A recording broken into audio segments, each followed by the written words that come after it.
नमस्कार दोस्तों, आपका बैंगलोर यूनिवर्सिटी हिंदी चैनल में स्वागत है। आज हम जज का फैसला कहानी पर चर्चा करेंगे, जो फर्स्ट सेमेस्टर बीबीए के पाठ्यक्रम का हिस्सा है। इसके महान लेखक विष्णु प्रभाकर हैं और यह कहानी गद्य गरिमा पुस्तक में शामिल है। चलिए इसे समझते हैं। जज का फैसला कहानी का सारांश। जज का फैसला कहानी विष्णु प्रभाकर जी द्वारा लिखी गई एक गहन और भावनात्मक कहानी है, जो मानवीय संवेदनाओं, प्रेम, पीड़ा और न्याय के विविध पहलुओं को छूती है। कहानी एक रेलगाड़ी में सफर कर रहे यात्रियों के बीच की बातचीत से आरंभ होती है। जब गाड़ी स्टेशन से चलती है, तो सभी यात्री मौन रहते हैं। धीरे धीरे बातचीत आरंभ होती है और एक वरिष्ठ सज्जन, जो कि सेवानिवृत्त जज हैं, एक रेल दुर्घटना का उल्लेख करते हैं जिसमें 100 से अधिक लोग मारे गए थे। उनकी बातों से यात्रियों में जिज्ञासा बढ़ती है और दुर्घटना से संबंधित चर्चाएं आरंभ हो जाती हैं। यात्रियों में से एक इंजीनियर अपनी जीवन की खतरनाक दुर्घटनाओं का अनुभव साझा करता है, जिससे अन्य यात्री रोमांचित हो जाते हैं। इन कहानियों के बीच जज साहब एक विचित्र घटना का जिक्र करते हैं, जिसमें उन्होंने स्वयं न्याय किया था। जज साहब एक ऐसे दंपति की कहानी सुनाते हैं जो उस दुर्घटना में शामिल थे। वह महिला अपूर्व सुंदर थी और उसका पति उसे अत्यंत प्रेम करता था। दुर्घटना की रात गाड़ी पूरी गति से दौड़ रही थी।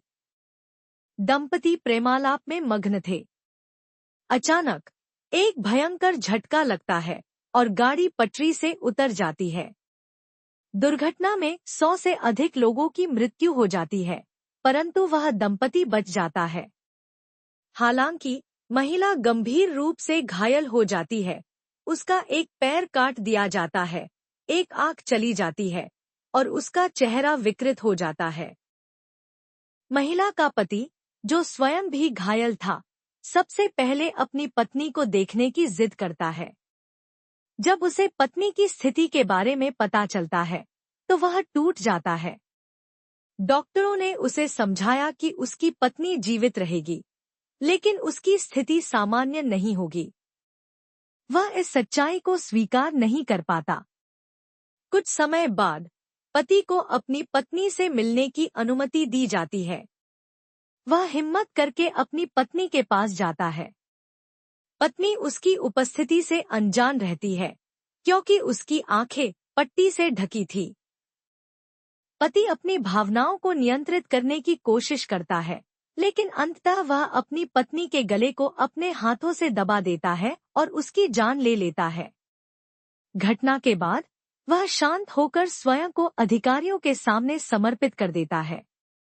अदालत में यह मामला जज साहब के सामने आता है। जूरी ने सर्वसम्मति से उस व्यक्ति को मुक्त करने की सिफारिश की, क्योंकि उसका कृत्य उसकी पवित्र भावना का प्रतीक था। हालांकि जज साहब ने इसे न्याय की दृष्टि से अन्यथा देखा। उन्होंने व्यक्ति को फांसी की सजा सुनाई। कहानी के अंत में जज साहब कहते हैं कि उन्होंने इस फैसले पर हमेशा पछतावा किया, लेकिन उन्हें लगता है कि उस व्यक्ति को जीवित रखना उसकी पवित्र भावना का अपमान होता। जज का फैसला कहानी मानवीय संवेदनाओं और नैतिक दुविधाओं का अद्भुत चित्रण करती है। विष्णु प्रभाकर जी ने इस कहानी के माध्यम से न्याय, प्रेम और आत्मा की गहराइयों को उजागर किया है। कहानी का अंत पाठकों को सोचने पर मजबूर करता है कि न्याय का सही रूप क्या है, कानून का पालन करना या मानवीय भावना को समझना। 1 मार्क क्वेश्चंस। प्रश्न: जज का फैसला कहानी के लेखक कौन हैं? उत्तर: विष्णु प्रभाकर। प्रश्न: कहानी की शुरुआत कहाँ होती है? उत्तर: रेलगाड़ी के डिब्बे में। प्रश्न: कहानी के मुख्य पात्र कौन हैं? उत्तर: सेवानिवृत्त जज और एक दंपति। प्रश्न: कहानी में किस दुर्घटना का उल्लेख किया गया है? उत्तर: रेलगाड़ी की भयानक दुर्घटना। प्रश्न: दुर्घटना में कितने लोग मारे गए थे? उत्तर 100 से भी अधिक। प्रश्न, जज साहब ने किस विषय से संबंधित मामला सुनाया? उत्तर, एक दंपति के जीवन से जुड़े मानवीय चरित्र का मामला। प्रश्न, वह महिला कैसी थी जिसका जिक्र कहानी में है? उत्तर, अपूर्व सुंदर, मोहक और लजीली। प्रश्न, दुर्घटना में महिला को क्या नुकसान हुआ? उत्तर, उसका एक पैर काटना पड़ा, एक आंख चली गई और चेहरा विकृत हो गया। प्रश्न, महिला का पति घटना के बाद सबसे पहले क्या करना चाहता था? उत्तर, अपनी पत्नी को देखना। प्रश्न, डॉक्टर ने महिला की स्थिति को लेकर पति को क्या बताया? उत्तर, वह जीवित रहेगी, लेकिन विकलांग और विकृत हो जाएगी। प्रश्न, महिला का नाम क्या था? उत्तर, विमला। प्रश्न, पति ने अपनी पत्नी से मिलने के लिए डॉक्टर से क्या आग्रह किया? उत्तर, उसे पत्नी के पास ले जाने की अनुमति मांगी। प्रश्न, महिला के विकृत रूप को देखकर पति ने क्या किया? उत्तर, उसने पत्नी की गर्दन दबाकर उसकी जान ले ली। प्रश्न, पति ने पत्नी की हत्या क्यों की? उत्तर, वह अपनी पत्नी की पवित्रता और सुंदरता को विकृत स्थिति में नहीं देख सकता था। प्रश्न, पति ने हत्या के बाद क्या किया? उत्तर, स्वयं को अधिकारियों के सामने समर्पित कर दिया। प्रश्न, जज साहब के अनुसार जूरी ने क्या सिफारिश की थी? उत्तर, उस व्यक्ति को मुक्त करने की। प्रश्न, जज साहब ने पति को क्या सजा सुनाई? उत्तर, फांसी की सजा। प्रश्न, जज साहब ने सजा देते समय क्या महसूस किया? उत्तर, उन्हें लगा कि जीवित रखना उसकी पवित्र भावना का अपमान होगा। प्रश्न, कहानी का मुख्य संदेश क्या है? उत्तर, मानवीय संवेदनाओं और न्याय के बीच के संघर्ष को दिखाना। प्रश्न, कहानी का अंत कैसे होता है? उत्तर, जज साहब का पछतावा व्यक्त करते हुए कि उन्होंने फांसी की सजा दी। जज का फैसला के संदर्भ के साथ व्याख्या और विशेषताएं। 1. पंक्ति, उसके दोनों हाथ घायल पत्नी के गले पर जम गए। संदर्भ, यह पंक्ति लेखक विष्णु प्रभाकर जी की कहानी जज का फैसला से ली गई है, जो गद्य गरिमा पाठ्य पुस्तक में संकलित है। प्रसंग, यह पंक्ति उस क्षण का वर्णन करती है जब पति अपनी पत्नी की स्थिति से टूटकर उसे मुक्त करने का निर्णय लेता है। व्याख्या, यहाँ पति अपनी पत्नी की विकलांगता और दर्द को सहन नहीं कर पाता। वह अपनी पत्नी को उस स्थिति में देखकर इतना भावुक हो जाता है कि उसे दर्द से मुक्त करने के लिए उसकी जान ले लेता है। यह पंक्ति प्रेम और मानवीय संवेदनाओं के उस संघर्ष को दर्शाती है जो न केवल पाठकों को झकझोरती है, बल्कि न्याय और संवेदनशीलता के प्रश्न भी उठाती है। विशेषता, इस पंक्ति में भावनात्मक गहराई और मानवीय संवेदनाओं को प्रमुखता से उभारा गया है। यह प्रेम और त्याग की चरम सीमा को दर्शाती है। पाठकों को अंत तक कहानी से जोड़े रखने में सहायक है। 2. पंक्ति, उसे जीवित रखना उसकी पवित्र भावना का अपमान होता। संदर्भ, यह पंक्ति लेखक विष्णु प्रभाकर जी की कहानी जज का फैसला से ली गई है, जो गद्य गरिमा पाठ्य पुस्तक में संकलित है। प्रसंग, यह पंक्ति जज साहब के अंतिम विचारों को व्यक्त करती है जब वह पति को फांसी की सजा देने का अपना निर्णय बताते हैं। व्याख्या, जज साहब ने यह निर्णय लिया कि पति का कृत्य उसकी पत्नी के प्रति सच्चे प्रेम और सम्मान का प्रतीक था। उसे जीवित रखना उस पवित्र भावना का अपमान होता जो उसने अपनी पत्नी के प्रति महसूस की। इस पंक्ति के माध्यम से लेखक ने न्याय और मानवीय संवेदनाओं के बीच के संघर्ष को बारीकी से प्रस्तुत किया है। विशेषता, यह पंक्ति न्याय और मानवीय मूल्यों की गहराई को दर्शाती है। पाठकों को सोचने पर मजबूर करती है कि सच्चा न्याय क्या है। लेखक ने गहरी संवेदनशीलता और काव्यात्मकता के साथ इसे व्यक्त किया है। 3 पंक्ति। मैं जानता हूँ, मैंने बहुत से मुकदमों में अन्याय किया है, पर इस फैसले पर मुझे सदा गर्व रहेगा। संदर्भ।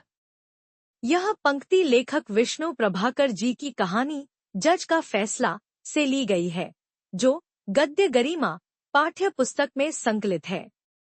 प्रसंग।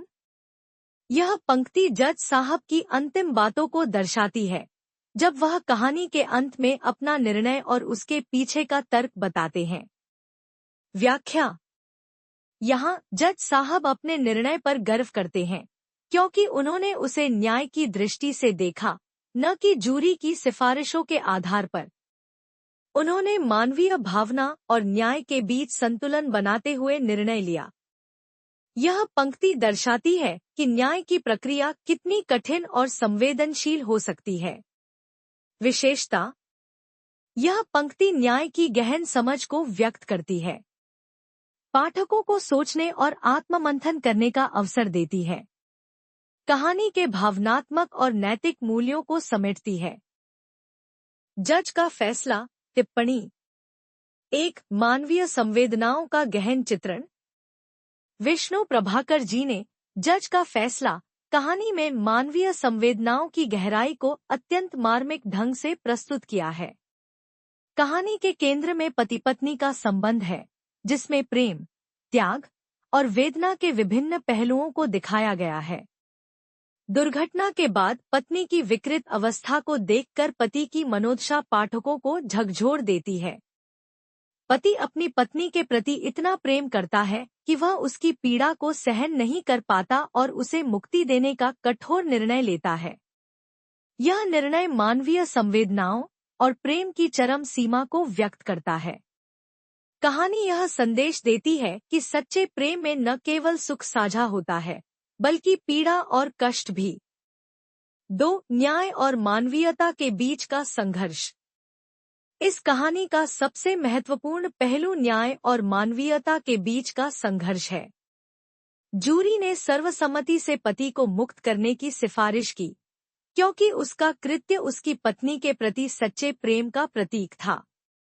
लेकिन जज साहब ने न्याय की परंपराओं का पालन करते हुए उसे फांसी की सजा सुनाई। यह घटना न्याय की सीमाओं और मानवीय संवेदनाओं के टकराव को उजागर करती है। जज साहब का यह कथन, उसे जीवित रखना उसकी पवित्र भावना का अपमान होता, न्याय और प्रेम के जटिल समीकरण को दर्शाता है। यह कहानी पाठकों को सोचने पर मजबूर करती है कि सच्चा न्याय क्या है, कानून का पालन या मानवीय भावनाओं की रक्षा। 3 व्यंग्य के माध्यम से समाज पर प्रहार। कहानी में व्यंग्य का प्रभावशाली उपयोग किया गया है। कहानी के आरंभ में यात्रियों की बातचीत और दुर्घटना के प्रसंगों पर उनके विभिन्न विचार समाज के विभिन्न दृष्टिकोणों का प्रतिनिधित्व करते हैं। दुर्घटनाओं पर होने वाली चर्चा में कभी-कभी मानवीय संवेदनाएं खो जाती हैं, और यह एक सामान्य किस्सा बनकर रह जाती है। जज साहब का अपने निर्णय पर पछतावा और गर्व दोनों इस बात को रेखांकित करते हैं कि न्यायिक व्यवस्था में भी भावनाओं और नैतिकता का स्थान होना चाहिए। लेखक ने समाज और न्याय प्रणाली पर गहरा व्यंग्य किया है, जो पाठकों को आत्ममंथन के लिए प्रेरित करता है। 4 प्रेम और त्याग का अनोखा स्वरूप। जज का फैसला प्रेम और त्याग के अनोखे स्वरूप को दिखाने वाली कहानी है। पति अपनी पत्नी से इतना प्रेम करता है कि उसकी पीड़ा और विकलांगता को सहन नहीं कर पाता। यह प्रेम का ऐसा रूप है जो न केवल साथी की खुशी चाहता है, बल्कि उसकी पीड़ा से भी मुक्ति दिलाने को तैयार है। यह त्याग का सर्वोच्च उदाहरण है, जहां प्रेमी अपने प्रियजन की शारीरिक स्थिति की बजाय उसकी आत्मा की पवित्रता को महत्व देता है। यह कहानी इस बात पर प्रकाश डालती है कि प्रेम केवल सुख में नहीं, बल्कि कष्ट में भी साझेदारी करता है। विष्णु प्रभाकर जी ने इस कहानी में प्रेम को एक ऐसी शक्ति के रूप में प्रस्तुत किया है, जो हर परिस्थिति में साथी के सम्मान और भावनाओं को सर्वोपरि रखता है। Thank you for watching. अगर आपको ऐसे चैप्टर्स के एक्सप्लेनेशंस पसंद आए तो प्लीज मेरे चैनल को लाइक और सब्सक्राइब जरूर करें। अपने फ्रेंड्स के साथ भी शेयर करें और हम मिलेंगे अगले चैप्टर एक्सप्लेनेशन में। सी यू नेक्स्ट टाइम।